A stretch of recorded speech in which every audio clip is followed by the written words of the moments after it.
todos, bienvenidas. Mariana Corradini. Paula, buenas noches. Un gusto comenzar un nuevo lunes con periodistas en vivo por la pantalla de UniTV. Hoy tenemos en nuestros estudios a el rector de la Universidad Nacional de Villa María, abogado Luis Negretti.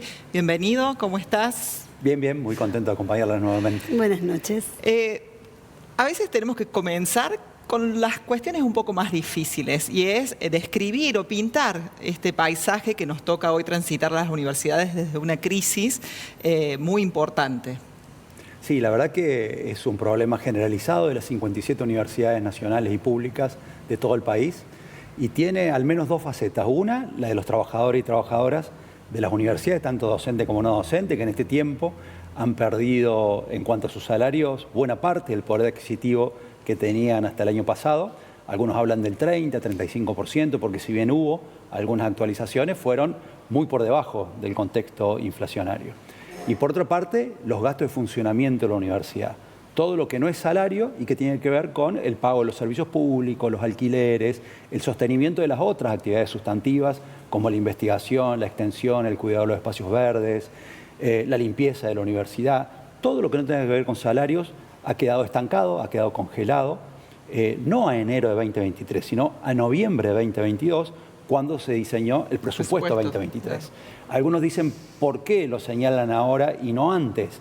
Y en realidad el año pasado, en 2023, además de este presupuesto que a la universidad le corresponde, algo así como 32 millones de pesos por mes, hubo otros refuerzos presupuestarios que fueron significativos a lo largo del año y que no quedaron incorporados de manera mensual. Por eso la reiteración de este presupuesto en 32 millones de pesos por mes, la verdad que a nosotros nos causa un gravamen irreparable y esperemos que prontamente se actualice. Hay noticia que prontamente se va a actualizar en un 70%, pero comparado con el 300% de la inflación en lo que son los aumentos interanuales de marzo a marzo, el 70% claramente que resulta insuficiente. ¿Hay una lectura que se puede hacer de alguna intencionalidad de dañar a las universidades o eso es una lectura demasiado conspirativa? A ver, yo creo que hay expresiones del propio presidente y de allí hacia abajo de un desdén hacia lo público. El presidente dice que va a dinamitar lo público desde dentro, por lo tanto no es de extrañar que lo público esté desfinanciado, cuanto no cerrado. Hay áreas del Estado que en este momento están cerradas. Por lo tanto, que se desfinancie la educación pública en todos sus niveles, creo que la quita del incentivo docente va en la misma línea. Entonces, las universidades, ¿por qué vamos a ser distintas? No obstante, venimos conversando con las autoridades, tanto el secretario de Educación como el subsecretario de Políticas Universitarias, tienen capacidad de escucha, entienden cuál es nuestra dificultad y ellos dicen que están gestionando para poder ir paliando la situación. Nosotros no tenemos por qué no creerles, pero que se encuentra con una barrera del Poder Ejecutivo, fundamentalmente del Ministerio de Economía y la Presidencia de la Nación. Con relación a esto también el músculo político que en toda sociedad tiene que ver con gobernadores, con intendentes, con legisladores que también, digamos, son necesarios a la hora de gestionar y de gobernar, ¿pueden también torcer un poco esa situación o esa tensión política desde financiamiento a las universidades? Hay proyectos en el Congreso de la Nación, por supuesto que cada gobernador defiende sus universidades. En el caso del nuestro nos ha recibido y no solo que amplió el boleto educativo gratuito para los docentes de las universidades públicas, sino que también comprometió su apoyo en todas las gestiones posibles para recomponer el presupuesto. Y a nosotros también nos tocará ser mucho más austeros de lo que éramos. Ya éramos austeros, pero tendremos que profundizar los niveles de cuidado de los recursos al máximo, pero es evidente que por más que nosotros cuidemos nuestro presupuesto y profundicemos ese cuidado, hay un piso, hay un mínimo que necesitamos para continuar funcionando de manera medianamente normal. Por debajo de lo que necesitamos ya es dejar de funcionar. En este momento, por ejemplo, se hizo muy público esta comparación de lo que la universidad paga en concepto de los gastos de luz eléctrica, de EPEC, que son 20 millones sobre los 32 asignados. Luego, los otros 12 millones no puede alcanzar de ninguna manera para ese mínimo que yo recién estaba presentando como necesario para una continuidad del funcionamiento de la universidad. Recién hablabas del boleto educativo gratuito, donde hubo una gestión de parte tuya, de esta universidad, para que se amplíe a docentes, porque se complicaba mucho en todas las universidades, en la nuestra en particular, por algunos docentes que vienen de Córdoba y que están en las distintas sedes. ¿Cuándo se va a poder instrumentar? ¿Cómo viene ese proceso? No, viene rápido, ya hay docentes que han logrado la concesión del beneficio. Lo que ocurre es que a más de 100 kilómetros es un solo boleto por semana, un solo boleto por mes, y nosotros queremos que sean 2 boletos por semana, y lo hemos charlado con la gente, los responsables del programa, y nos han dicho que sí, hemos pasado nuevamente los listados, y las próximas semanas seguramente todos los docentes de la universidad van a poder viajar al menos una vez por semana para de Villa María ir a San Francisco, a Villa del Rosario o a Córdoba, o viceversa, docentes que sean de otros lugares y tengan que viajar a alguna de nuestras sedes. ¿Y con el urbano qué pasa? Con el urbano lo mismo, el urbano es ilimitado, digamos, no tiene límite, creo que son 2 pasajes diarios y a eso también se tiene acceso, tanto docente como no docente también. Y con relación a las obras, Luis, hoy precisamente se inauguró un campus en Villa del Rosario. ¿Cómo viene la gestión también para no frenar de todo? Sabemos que freno de mano hay en la obra pública, pero aquellas que están ya avanzadas del más del 50%, ¿puede haber, digamos, una resolución diferente? Nosotros tenemos obras que están por encima del 85-90%, en algunos casos son 3 obras. La decisión genérica es paralizar la obra pública, salvo la que tenga financiación internacional. Las nuestras tienen financiación internacional a través de la CAF, la Cooperación Andina de Fomento. Y lo que hemos charlado con el subsecretario es que la intencionalidad es en algún momento reactivarlas. No obstante, este paréntesis, este parate de la obra está causando un problema, especialmente a las empresas que ganaron las licitaciones oportunamente y que esperaban terminar las obras para poder cobrar sus honorarios, y hoy ese dinero que les deben se está depreciando de manera acelerada. En ese sentido, esperemos que se resuelva rápidamente. Hoy, el área de obras públicas, no sé si el Ministerio, Secretaría o qué rango tendrá, no hay funcionarios que puedan suscribir una orden de pago o un certificado. Y esto es de diciembre esta parte, del 10 de diciembre esta parte. Nosotros estamos insistiendo que por favor se nombren a los responsables de las áreas para que las obras, que haya una decisión política de que continúen, puedan terminarse, porque el abandono de las obras genera también otro daño. Una obra abandonada seguramente cuando hay que retomarla es mucho más complejo y difícil. Recién hablaba Paula de músculo político. ¿Te sentías acompañado por el gobernador, por el intendente de Villa María, por lo que significa tener que gestionar en estas condiciones? Yo creo que cada uno en su territorio sabe del valor que tiene la presencia de una universidad pública nacional. Por lo tanto, tanto el intendente de Villa María, con el cual, bueno, ni hablar que ha sido el impulsor de la creación de esta universidad, y bueno, y vemos en las últimas semanas que tenemos distintos niveles de articulación con áreas de la universidad, y el gobernador, lo he podido charlar personalmente con él, está muy preocupado por la situación de las universidades, particularmente con la sede de San Francisco, a la cual él le tiene mucho afecto y cariño. Cuando fue intendente, intendente tanto de San Francisco como de Córdoba o vicegobernador, siempre ayudó a la Universidad de Villa María, así que contamos con él y con sus legisladores para que nos apoyen en el Congreso y con las gestiones que se deban hacer para apoyar a la universidad. No es tanto, o sea, cuando uno analiza la licuación que hubo de nuestros salarios, ahí ya se hizo el recorte del ámbito universitario. Entonces, una recomposición de los gastos de funcionamiento en las arcas del Estado, un Estado que ha recaudado de manera interanual por encima del 200% de aumento, cuando las universidades pedimos un 150, un 180 por debajo del aumento de la recaudación, no es una cosa descabellada, es una cosa absolutamente razonable para que nos alcance para lo mínimo que había mencionado anteriormente.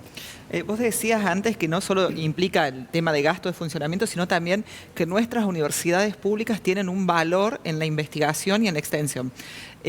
¿Cómo está esa situación, Luis, hoy? Sobre todo en el tema de investigación, pensando en también cómo se deprecia el CONICET cuando obtuvo un mérito internacional en el 13º lugar.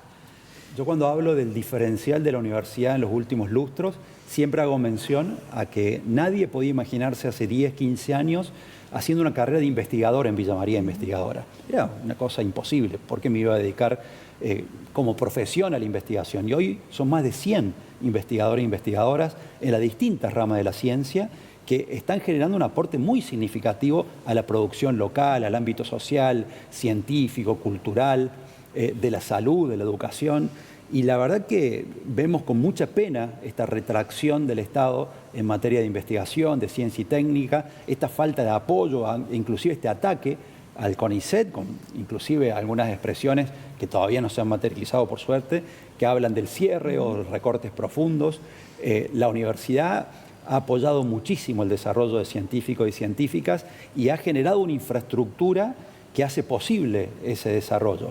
La verdad que nosotros vemos tanto la falta de apoyo al CONICET como también que no exista más la línea presupuestaria de apoyo a la investigación y a la extensión dentro del presupuesto, como ocurrió en los últimos 8 años, La línea de ciencia y técnica para el presupuesto de las universidades la creó la gestión de Mauricio Macri. Y la línea de extensión para todas las universidades la creó el gobierno de Alberto Fernández. Hoy no existen más esas líneas. Por lo tanto, todas esas convocatorias que hacíamos anualmente para investigación y extensión por fuera del CONICET, hoy las vemos desfinanciadas, no van a ser posibles. O sea, la universidad tenemos 3 funciones: formar profesionales, producir conocimiento y vincularlos con la comunidad. Estas últimas 2 expresiones o funciones sustantivas hoy se ven heridas de muerte, porque no hay ningún recurso para poder sostenerlas. ¿Y qué les dicen en Buenos Aires? Sé que estuviste viajando, que te reuniste incluso con el secretario de Políticas Universitarias. ¿Cuáles son las respuestas ante las demandas que seguramente llegan de parte de ustedes? 3 palabras: no hay plata. Inclusive te reciben con la tasa de no hay plata. La verdad que el subsecretario de Política Universitaria, un hombre vinculado a Villa María, casado con una villamariense, fue muy amable en las 2 ocasiones que pude conversar con él. Se mostró interesado en resolver los problemas tanto de esta como de las otras universidades, pero entiendo que tiene un límite, que es el límite de la asignación presupuestaria.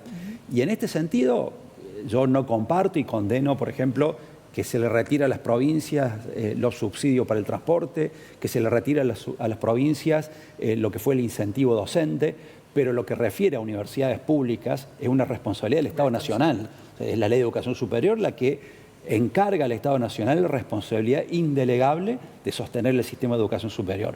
Nosotros nos comprometemos a hacer un uso absolutamente racional de los recursos.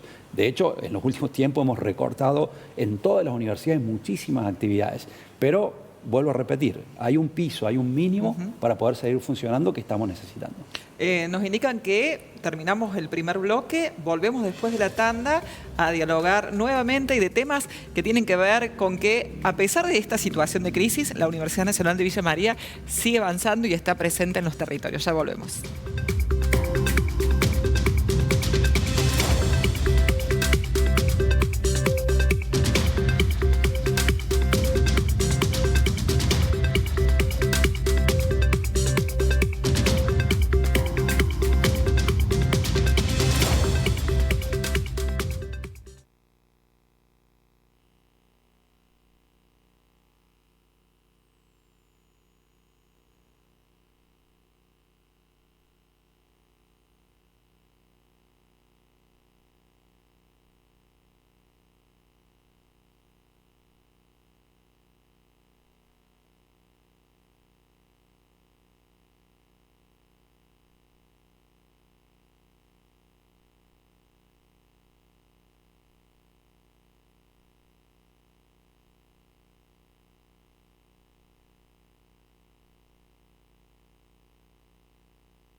Describíamos recién un panorama complejo, complicado, que incluso si no se toman algunas medidas podría complejizarse aún más con el transcurso del año lectivo. A pesar de esto, la Universidad Nacional de Villa María sigue dando pasos hacia su función central.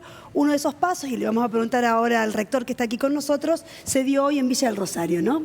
Sí, el final de un proceso que nos tomó muchísimo tiempo, prácticamente 10 años desde que se tomó la decisión política de construir un campus en la base de 7 hectáreas donadas por la cooperativa local de Villa del Rosario, la cooperativa de servicios públicos. Y en ese campus proyectamos la construcción de un edificio donde funcione no solamente la carrera de medicina veterinaria, en algún futuro la idea es tener algunas otras carreras que puedan funcionar allí. Y bueno, los vaivenes de la política, los vaivenes de la economía, también del empresariado, a veces no es lo mismo construir una ciudad grande o mediana como es Villa María o Córdoba, que construir una localidad más pequeña como es Villa del Rosario. Pasaron distintas empresas, pero finalmente con mucho esfuerzo pudimos inaugurar no solamente un campus con aulas, laboratorios y demás, sino también con todo el cerco perimetral, el alumbrado, las calles internas, el arbolado. Es un mini campus, ¿no? Un mini campus que la verdad que es bello, que es un lugar más que adecuado después de haber funcionado durante 16 años en un hospital que tiene 120 años, en un edificio, una infraestructura de más de 120 años, poder no mudarnos definitivamente porque en el viejo hospital siguen funcionando algunos aspectos de la carrera veterinaria, pero sí tener este edificio nuevo que va a contener prácticamente 2/3, 70% de la actividad total de la carrera. Con relación a lo que vos planteabas en articulación, ¿no? ¿Cómo dinamiza también la universidad? Vos hablabas de medicina veterinaria, también la medicina que tiene el Instituto de Humanas, con la presencia de nuestros, o sea, de prácticas preprofesionales de nuestros estudiantes en los CAPS, digamos, ¿cómo se siente eso, ¿no? En Villa María y en la región? O sea, ¿qué es lo que te dicen a vos los intendentes, digamos, las personas que forman parte del entorno de nuestra universidad? Sí, hay mucha ansiedad. Ya hace 10 años que estamos implementando la carrera de medicina humana y ya son muchísimos los médicos y médicas que están ejerciendo su profesión. Lamentablemente, algunos se van lejos, se van a Buenos Aires, se van a Córdoba en búsqueda de sus capacitaciones, sus especialidades. Más lamentablemente todavía, otros se van al exterior a buscar una oportunidad que el país no les da. Uno no podría criticarlo, pero es una pena porque el esfuerzo que hace la comunidad en la formación de esos profesionales se ve truncado, no para ellos personal e individualmente, pero sí para el país que hizo una apuesta y ellos eligen libremente, obvio, al no encontrar oportunidades acá, irse a otros lugares. Decía que hay mucha ansiedad de los intendentes porque ellos ya quieren a los profesionales que necesitan y por otro lado hay mucho reconocimiento. Uno le puede preguntar a los intendentes de la región donde hay profesionales de nuestra universidad que ya están trabajando, haciendo sus guardias o que han sido contratados de manera permanente, que la calidad humana y profesional que tienen es muy importante. Lo hablaba el otro día con el intendente Alcalino cuando era intendente, con otros intendentes de la región que están muy pero muy conformes con los profesionales que están recibiendo. Estamos empezando ciclo lectivo. En marzo empezaron de segundo a quinto año, cuarto depende de cada carrera, y esta semana empieza primer año. ¿Cuánta gente está empezando en nuestra universidad? Bueno, ¿qué panorama se vivencia en este comienzo? Lo charlaba con el secretario académico, con Javier Díaz Araujo, y estamos en un número muy importante, por arriba de 3.000 que inician. Tuvimos 4.500 inscriptos y 3.000 y pico que inician. Nosotros estábamos esperando, hoy es lunes, estamos esperando a ver el desarrollo de esta semana, si todos los que ingresaron van a comenzar. Recién mencionaba la cuestión del boleto educativo. Claro. A veces y semana cortita también. A veces un obstáculo para venir. Los que deciden no alquilar en Villa María y viajar todos los días, pagarse el pasaje es un presupuesto que es prácticamente inaccesible, por eso dependen del boleto educativo para poder viajar todos los días a clase. Estamos haciendo un relevamiento porque algún problemita de aulas tenemos en algunos horarios. Así que bueno, esta semana es crucial porque ya arrancaron de segundo a quinto, sexto y a partir de esta semana de primer año, así que esta semana va a ser movida y las que vienen en el campus y en cada una de las sedes de la universidad. Con relación a pensar la educación universitaria, ¿qué es lo que ustedes están pensando, analizando con los 3 institutos, con investigación, con académica, con relación a las duraciones de las carreras, ¿no? Y esto que se ve o que se puede palpar acerca de que nuestros jóvenes, o sea, están buscando una salida laboral más rápida. ¿Qué es lo que se está viendo? Sí, yo creo 2 cosas. Primero, seguir trabajando en la búsqueda de que cada carrera tenga al menos una titulación intermedia. Eso es algo que de manera más lenta que lo que quisiéramos se va incorporando en distintas carreras de nuestra universidad.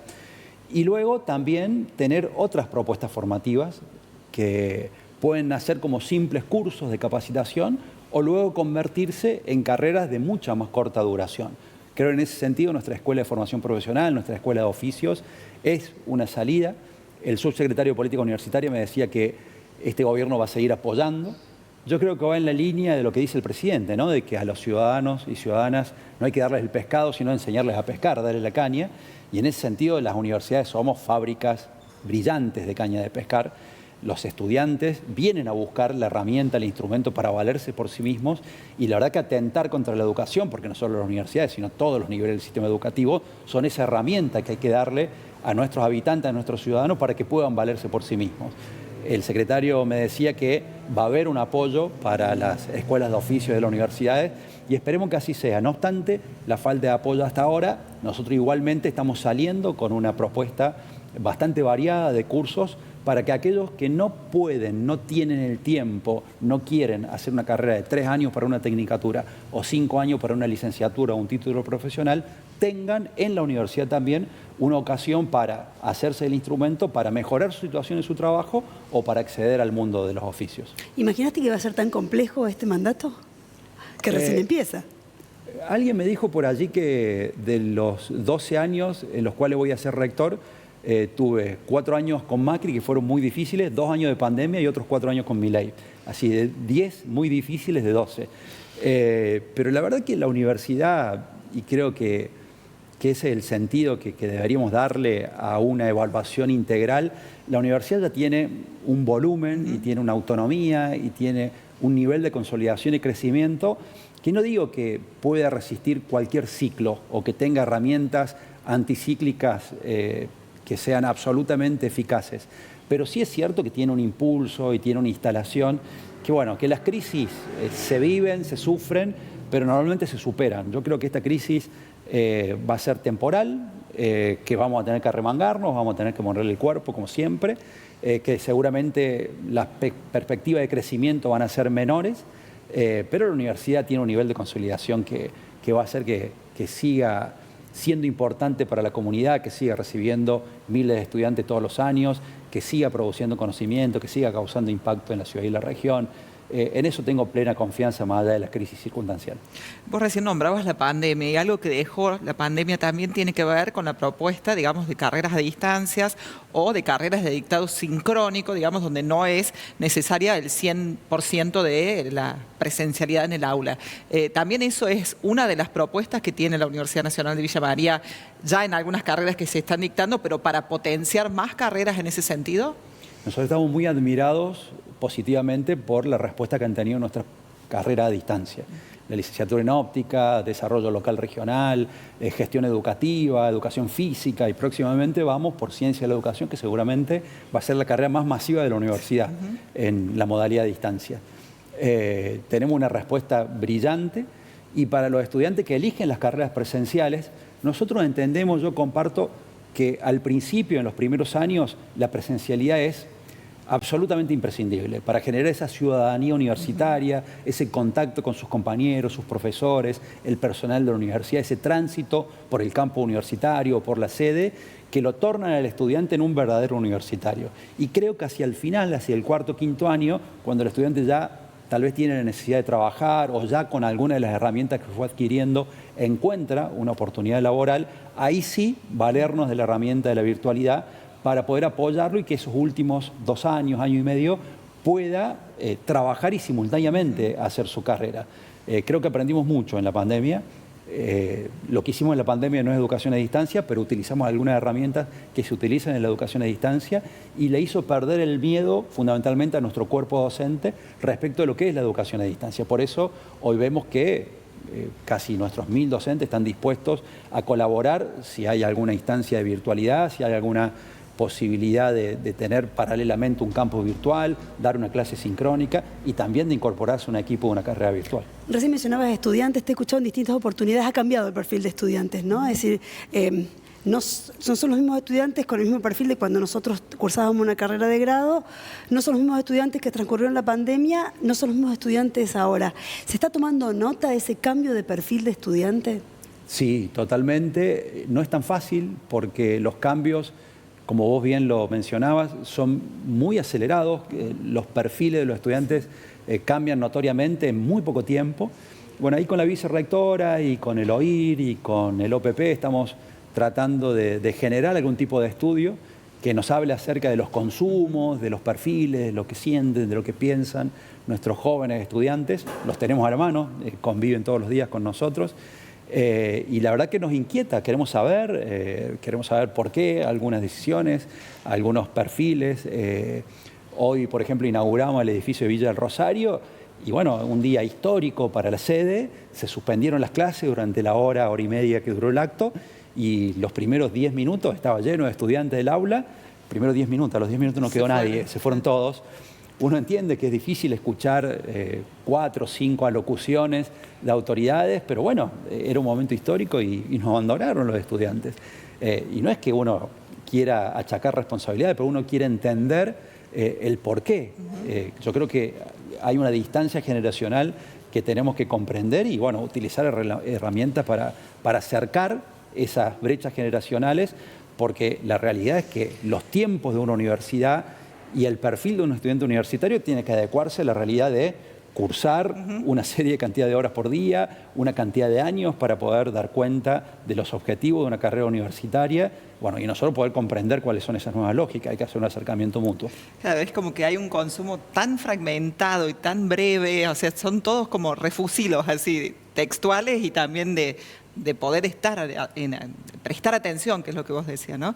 Sin dudas. Sí, y que se está dando muy rápido. Yo coincido con esa mirada. La velocidad con que se están generando los procesos de cambio han acelerado fuertemente. Entonces, por allí, esto que vos decís, las universidades, el poder adaptarse es como también todo un desafío. Además porque somos instituciones, hay que reconocerlo, instituciones mayormente conservadoras. Nosotros como docentes de la universidad somos muchas veces reacios a los cambios, ¿no? La pandemia fue todo un planteo refundacional prácticamente.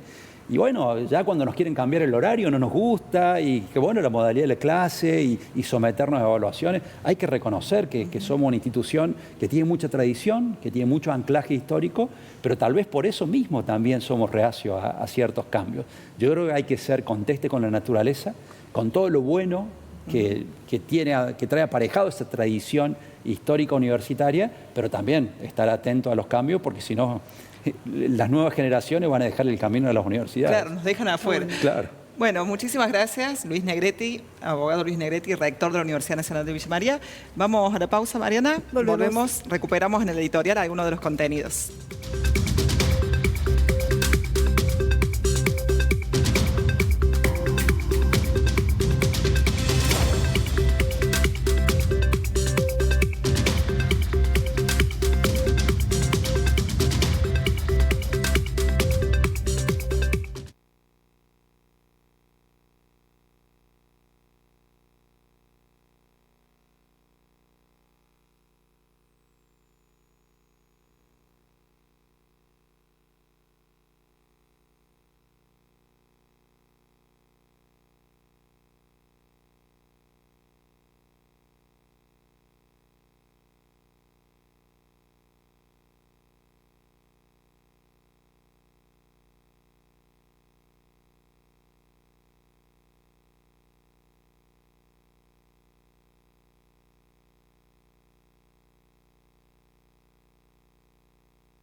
El rector de la Universidad Nacional de Villa María, Luis Negretti, acaba de describir un escenario muy complejo que no dista mucho de este escenario fragmentado que vamos escuchando, que se va construyendo a partir de las palabras de quienes ocupan cargos muy relevantes a nivel nacional y van anticipando algunas medidas que no terminan de tomarse y que impactan fuertemente en el territorio. Por ahí una cosa es escuchar a la UBA quejándose de lo difícil que se va a hacer pasar mitad de año si no hay algún impulso presupuestario de parte de Nación, y por allí está mucho más concreto escuchar a quienes ocupan nuestros territorios, quienes tienen lugares dirigenciales en nuestros territorios, contar las dificultades de la Universidad Nacional de Villa María para, por ejemplo, lo que contaba el rector recién, pagar la energía eléctrica. De 32 millones, 20 se van en pagar energía eléctrica.